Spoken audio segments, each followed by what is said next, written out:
নির্বাচন কমিশনের কাছে অবাধ ও সুষ্ঠু নির্বাচন চেয়ে সংবাদ সম্মেলন করেছেন বেগমগঞ্জ উপজেলা পরিষদের চেয়ারম্যান প্রার্থী শাহেদ শাহরিয়ার। সকালে চৌমোহনী আলীপুরে দোয়াত কলমের নির্বাচনী প্রধান কার্যালয়ে রাজদরবারে এই সংবাদ সম্মেলন করেন তিনি। এ সময় উপস্থিত ছিলেন কেন্দ্রীয় যুবলীগের সাবেক সহ সম্পাদক আলহাজ সিরাজুল ইসলাম স্বপন, বেগমগঞ্জ উপজেলা আওয়ামী লীগের কৃষি ও সমবায় বিষয়ক সম্পাদক জাফরুল্লাহ মাসুদ, জেলা যুবলীগের যুগ্ম আহ্বায়ক আমিনুল হক মুন্না, বেগমগঞ্জ উপজেলা স্বেচ্ছাসেবক লীগের আহ্বায়ক জহিরুল ইসলাম জহির, নরোত্তমপুর ইউনিয়ন পরিষদের চেয়ারম্যান মেহেদী হাসান টিপু সহ অনেকে। এ সময় চেয়ারম্যান প্রার্থী শাহেদ শাহরিয়ার জানান, তার সমর্থক ও কর্মীদের হুমকি ধামকি দেয়া হচ্ছে। সুষ্ঠু নির্বাচন করতে প্রশাসনের হস্তক্ষেপ কামনা করেন তিনি।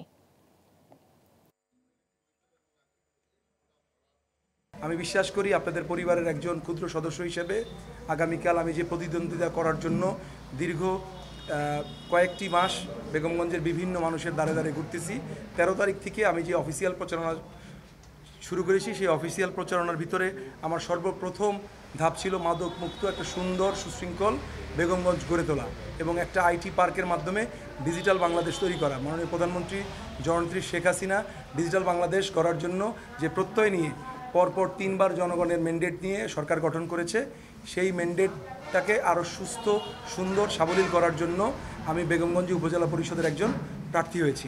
সমাজের অতন্ত্র প্রহরী হিসাবে আপনারা দায়িত্ব পালন করে একটা সুষ্ঠু সুন্দর ভোট করে দেওয়ার জন্য আমাকে সহায়তা করবেন এবং আমি বিশ্বাস করি আপনাদের সহায়তা আগামীকাল ভোট গণনা পর্যন্ত আপনারা থাকবেন।